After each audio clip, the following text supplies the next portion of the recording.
question for you tonight. Did the city of Savannah actually miss an opportunity to double the budget for the proposed Cultural Arts Center? WTOC launched an investigation after some art organizations opposed that flex space design and their concerns were ignored. Now, the firm selected was more expensive and had less theater design experience. The city says $24 million that you voted and approved isn't enough to make everyone happy.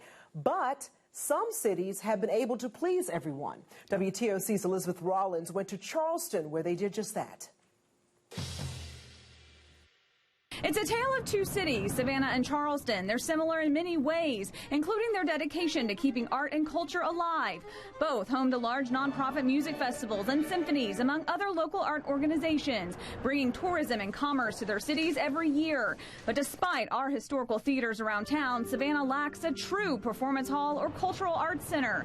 And Charleston has this, the Gilliard Center, a cultural arts center built with tax dollars that opened last October. Clearly, the goal to serve the symphony and Spoleto as its two primary tenants, and then all of the other local arts organizations. It's everything Savannah's art organizations have begged for, a traditional theater with fixed seating. There's no comparison to the size and budget of the Gilliard, but the concept of both projects were based on the same needs and resources, except Charleston did a private-public partnership. 50% came from tax dollars, and they raised the other half by private donors. Savannah's Historic Foundation CEO Daniel Carey said in a statement, "Does Savannah deserve as good as or better than Charleston? Yes, and that might be accomplished through a private-public partnership, just as was done in Charleston." Savannah did not try to double its budget by seeking private donors. We have a tremendous number of arts-related nonprofits in Savannah.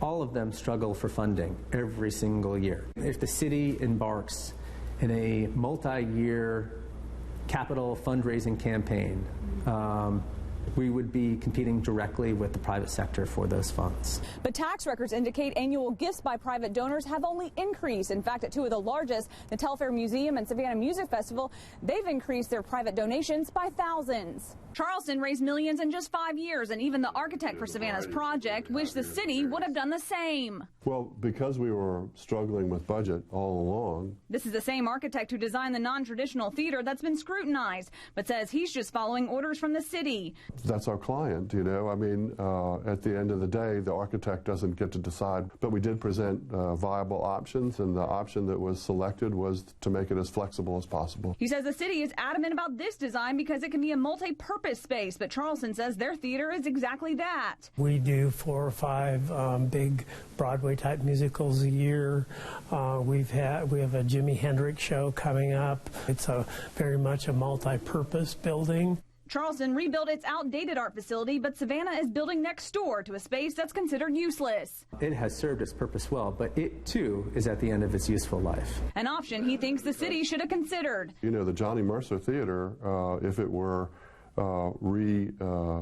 renovated, could be that theater that everybody is looking for. And while many folks want something similar to this, Shea says this was never the city's vision to begin with.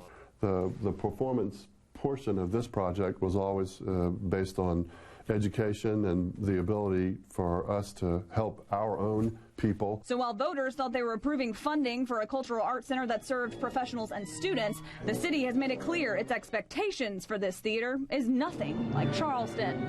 There's not a place where you come in to watch world-class professional musicians for 2 weeks a year. We have lots of facilities that serve that purpose, and this facility will to an extent serve that purpose, but primarily this is a place for our citizens to engage in the arts. That was Elizabeth Rollins reporting. Now, this project is now in the hands of new leadership for the city, which means it's not too late for you to reach out to your alderman and to city leaders to make some changes.